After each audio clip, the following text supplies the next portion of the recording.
On se trouve ici dans les jardins de la préfecture.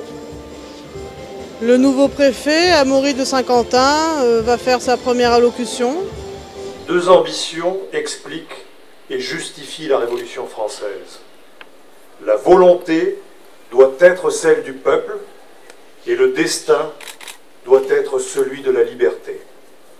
La Révolution française doit toujours nous faire éprouver une légitime fierté en ce jour de fête nationale. Cette fierté vient d'un idéal et d'une cause que nul autre peuple, avant les Français, n'avait su défendre et imposer avec une telle force et une telle unanimité. C'est cette primauté, cette référence dans le constat et dans les faits historiques qui nous donne, fort justement, un sentiment encore perceptible aujourd'hui du rayonnement mondial de la France dans les idées et les valeurs démocratiques.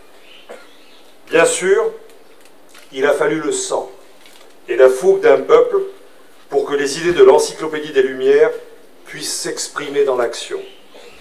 Mais aujourd'hui, et avant toute chose, célébrer le 14 juillet, c'est honorer la République et la démocratie. Célébrer notre fête nationale, c'est honorer la nation française. Cette nation, nous en avons tous une parcelle de devoirs et de responsabilités. Mais cette nation, nous la partageons aussi grâce à sa riche diversité.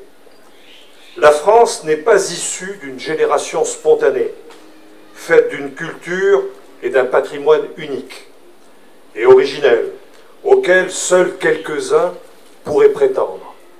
Au contraire, la France s'est construite avec les différents peuples et les différentes influences qui l'ont façonnée au fil des siècles, et dans la longue histoire de France, les Outre-mer, au premier rang desquels la Réunion, occupent une place éminente, une place magnifique, à laquelle tous les Français sont attachés parce qu'elle honore la République.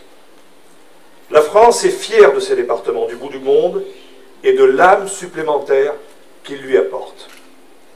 Les Réunionnais font entendre la voix de la France dans l'océan Indien et en retour, les Réunionnais grandissent la France de la richesse de leur culture, de leur tradition, de leur diversité communautaire et de leur vivre ensemble. En ce jour, je mesure pleinement le sens de cette fête du 14 juillet, ici, sur notre île, quand je vois le nombre de personnes rassemblées ce matin pour le défilé. Je veux y voir un attachement profond et sincère à notre nation, à nos valeurs. Et c'est pourquoi j'ai souhaité placer cette journée sous le signe des symboles de la République qui nous rassemblent. Fête nationale, drapeau tricolore, devise républicaine, figure de Marianne. Je sais les Réunionnais attachés aux symboles républicains. L'enracinement de notre République s'affirme par un ensemble de symboles que nous avons tous présents à l'esprit. Bien sûr, le 14 juillet marque la commémoration de cette journée où le peuple français a montré qu'il était devenu acteur de son histoire, et cette journée est identique sur l'ensemble du territoire national, un moment de rencontre et un moment de fête. Mais ce n'est pas une référence exclusive pour chacun d'entre nous. En effet, en toutes circonstances, c'est une référence cardinale pour chaque Français. Et si ce symbole a été pris pour cible à Nice l'année dernière, ce n'est pas sans raison. En nous rassemblant à nouveau aujourd'hui, nous exprimons notre solidarité et la force de notre modèle républicain.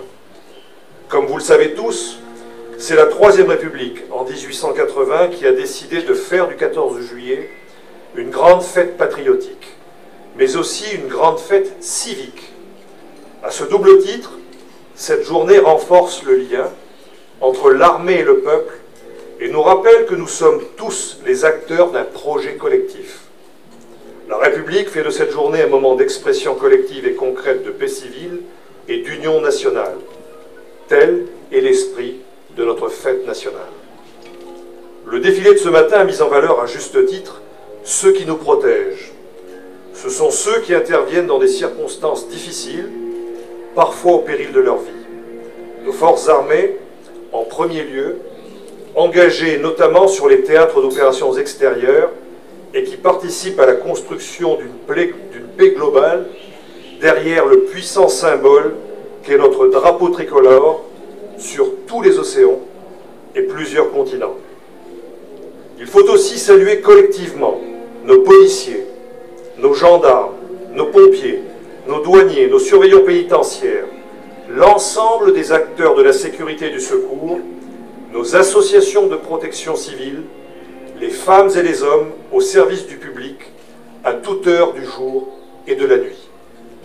Il y a eu dans l'année écoulée des événements marquants, et je veux saluer la présence parmi nous de maîtres nageurs sauveteurs qui sont intervenus lors du naufrage du Maeva 4 le 25 juin dernier, ou lors de l'attaque de requins du 27 août dernier à Boucan-Canotte, et plus largement tous les acteurs du secours qui veillent sur les Réunionnais.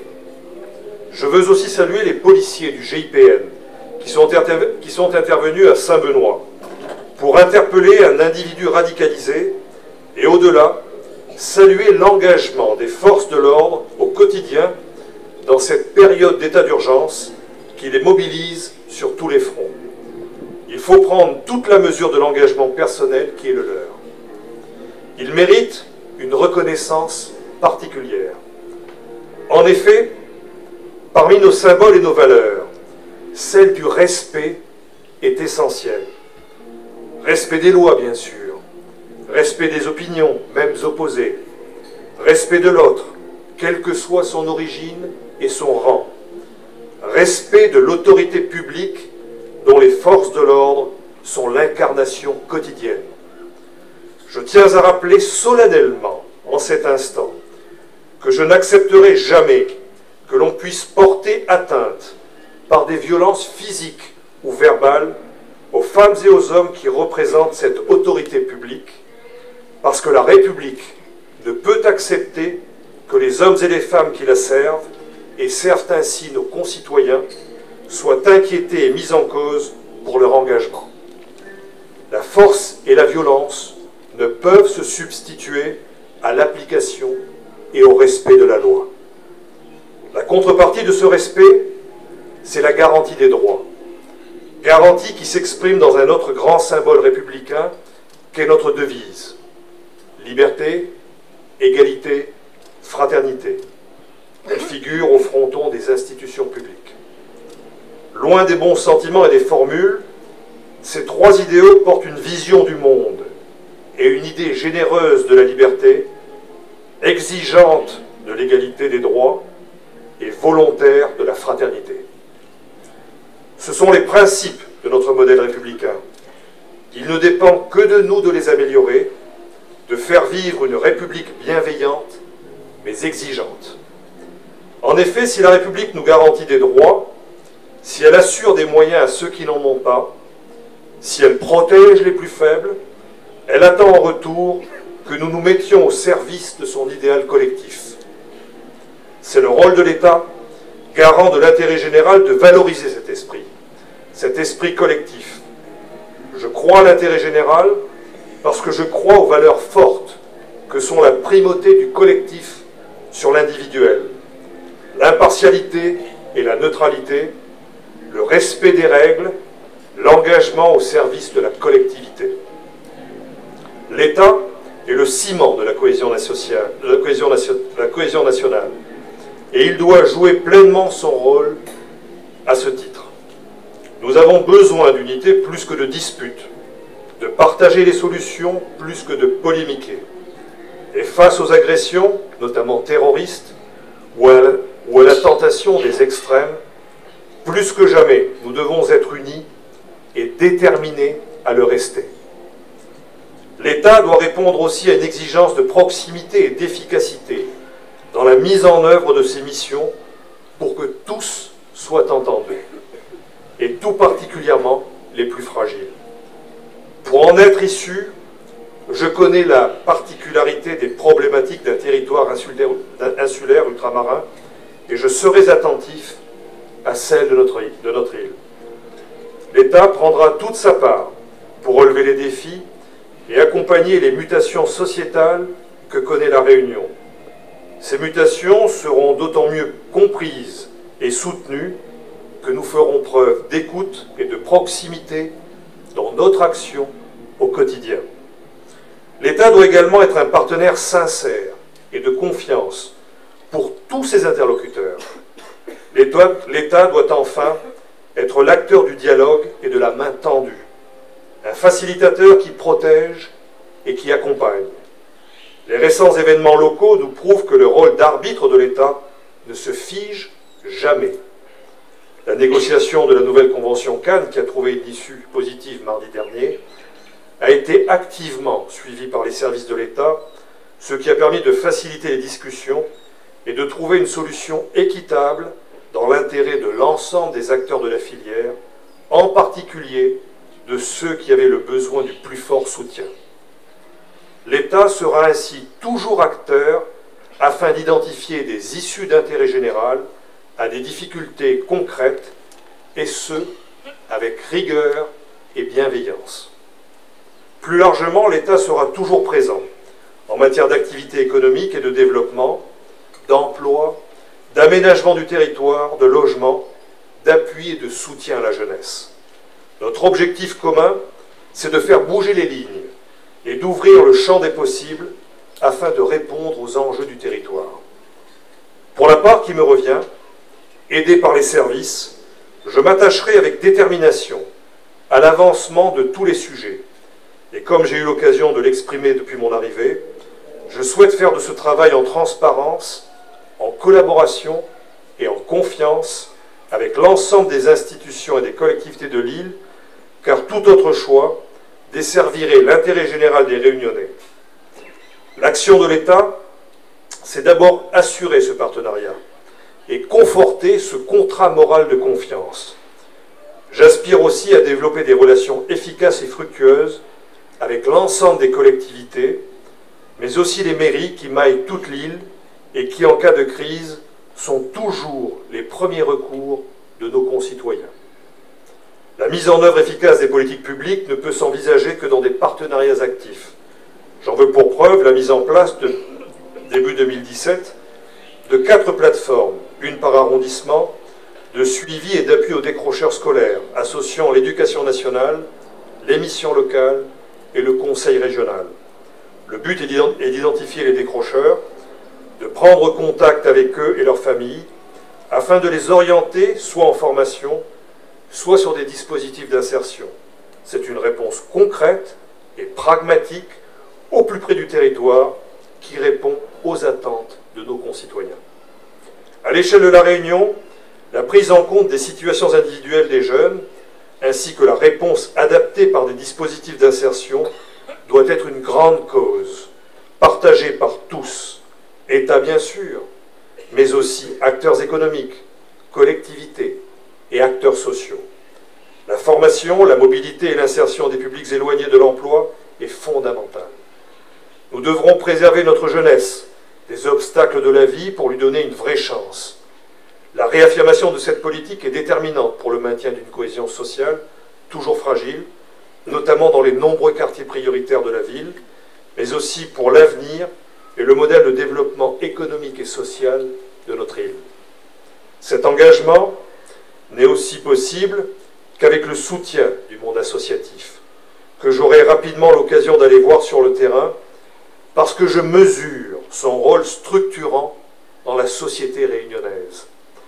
Par son action et sa place essentielle dans le tissu social, il œuvre à préserver les équilibres et apparaît de plus en plus comme un fin connaisseur du territoire, mais aussi le relais indispensable de l'action publique.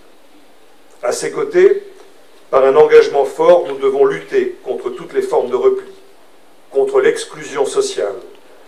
Je sais pouvoir compter sur le RSMA, qui a accueilli plus de 1000 jeunes stagiaires en 2016 et qui est très apprécié des jeunes et de leurs parents, parce qu'ils participent à l'effort de formation, parce qu'ils révèlent des vocations et parce qu'ils donnent un but professionnel et un objectif de vie à certains jeunes réunionnais qui en éprouvent le besoin et l'envie. Je sais aussi pouvoir m'appuyer sur des réussites réunionnaises comme l'école de la deuxième chance, qui accueille près de 800 jeunes chaque année et dont les résultats sont parmi les meilleurs au niveau national. Ce succès repose notamment sur l'implication des chefs d'entreprise pour construire des offres adaptées aux jeunes. Primordial enfin doit être l'engagement de l'État aux côtés des acteurs économiques et de tous ceux susceptibles d'innovation pour conforter le développement du territoire. Cela commence à produire ses fruits. Nous allons continuer, et de manière très concrète, en portant une attention particulière à la valorisation et à l'accompagnement des talents locaux, des projets d'envergure et innovants pour l'île. Il faut aussi protéger la société réunionnaise. Il y a eu l'an dernier une mobilisation d'ampleur et une prise de conscience lors des États généraux contre les violences faites aux femmes. Je souhaite amplifier cette mobilisation car la violence dans la cellule familiale est inacceptable. Mais pour que cela avance, il faut des réponses pragmatiques et concrètes. Là aussi, nous devons trouver des solutions innovantes en faveur notamment de la protection et de la prise en charge des victimes, en faveur de la prévention aussi, en prenant en compte le caractère insulaire du territoire. Nous devons maintenir ce dynamisme collectif suscité par les États généraux et nous mobiliser très concrètement. Cela ne sera possible qu'en agissant rapidement ensemble. Dans ce domaine, notre responsabilité collective nous impose d'être efficaces. Pour ce faire, nous devons conserver la mémoire de l'action menée par une grande figure de notre vie publique récemment disparue, Simone Veil. Au-delà de son action essentielle pour les femmes et pour leur liberté, elle nous a légué en héritage l'exigence du combat pour la dignité de l'homme. Dans un temps où la crédibilité et la légitimité de l'action publique s'affaiblissent de trop nombreuses critiques, nous devons retrouver le chemin de la confiance. Le 14 juillet, ce rassemblement républicain en est l'occasion. Cette confiance se regagne par l'écoute, mais s'entretient aussi par la rigueur et l'exemplarité. Veillons-y tous attentivement chaque jour. Pour cela, et comme l'a affirmé la ministre des Outre-mer, il faut redonner la parole à ceux qui ne la prennent plus et ont perdu confiance en l'action publique. Ce sera notamment l'enjeu des assises des Outre-mer qui se dérouleront dans les collectivités des Outre-mer d'ici quelques mois. Nous sommes dans une période porteuse d'espoir, même si cela reste fragile. Veillons les uns et les autres à ne pas trouver prétexte à remettre en cause cette dynamique qui s'enclenche, afin que celle-ci bénéficie rapidement au plus grand nombre. Jouer le jeu, cela signifie aussi valoriser les talents locaux. Il faut être fier des belles réussites réunionnaises. En valorisant les réussites individuelles, nous contribuons aussi à conforter le succès collectif, comme ce fut le cas lors de la récente remise des diplômes du baccalauréat aux bacheliers réunionnais les plus méritants. C'est un puissant message d'espoir pour la génération qui vient et un beau symbole de la République que la promotion par le mérite. Il faut le dire, le faire savoir, car c'est ainsi que l'on entretient la dynamique collective. C'est aussi cela, faire vivre la République au quotidien, avoir des exemples à suivre. Mesdames et messieurs, pour conclure ce propos déjà trop long, je veux d'abord saluer nos décorés du jour et également profiter de ce défilé pour souligner le lien historique et particulier qui unit les forces armées aux Réunionnais. Je veux aussi dire combien la capacité d'action que les militaires peuvent mobiliser répond aux sollicitations qu'impose l'immensité de la zone sud de l'océan Indien. Je veux aussi profiter de cette adresse particulière aux forces armées pour évoquer notre commandant de gendarmerie de la Réunion, le colonel Luc Offray, qui quittera prochainement l'île pour de nouvelles fonctions. Merci mon colonel pour l'investissement et la loyauté dont vous avez fait preuve au cours de ces années parmi nous. C'est également l'occasion d'évoquer la fin de commandement prochaine, dans 3 mois, du général Régnier, commandant supérieur de nos forces armées. C'est en effet son dernier 14 juillet dans ses fonctions. Je veux ici le remercier par anticipation, même si j'aurai l'occasion de le faire le moment venu, pour l'action qu'il a menée. Nous vous souhaitons, mon général, la meilleure adaptation à votre nouvelle vie, qu'elle vous apporte réussite et bonheur, à vous-même et à votre famille. Pour finir, je suis présent parmi vous depuis peu, 5 jours à peine. Mais je veux témoigner aujourd'hui combien le représentant de l'État que je suis est respectueux, tout autant que garant des liens d'amitié et de fidélité qui unissent la France métropolitaine à sa représentation de l'océan Indien qu'est la Réunion. Nous en sommes tous très fiers. Vive la Réunion, vive la République, vive la France.